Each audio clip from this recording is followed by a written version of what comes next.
Unbuttoning, the meaning of button up. Hello, language enthusiasts. Welcome to our cozy corner of learning. Today, we're going to unravel the meaning behind the phrase, button up.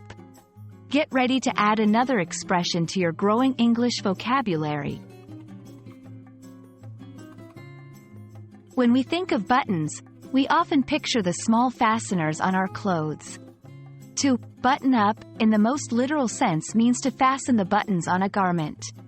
Imagine it's a chilly day, and you're buttoning up your coat to shield yourself from the cold wind. That's buttoning up in action. Beyond the literal, button up can take on a figurative meaning. It can mean to become serious or get down to business. When someone says, "It's time to button up," they're not always talking about your shirt. They mean it's time to focus and prepare for something important. In some contexts, button up can be a colloquial way to tell someone to be quiet or stop talking. It's akin to saying, "Zip it," or "Shut up," though it's not always polite to use it this way. So, be cautious with this one, it's not always friendly. Let's put it into practice.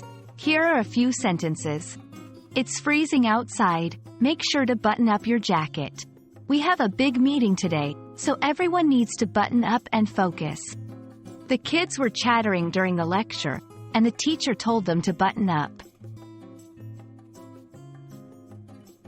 There you have it, the phrase, button up, unbuttoned. Whether you're fastening your coat or getting ready to concentrate, you now know how to use this versatile phrase. Hope this helps you stay buttoned up in your English language journey. Until next time, keep learning and stay curious.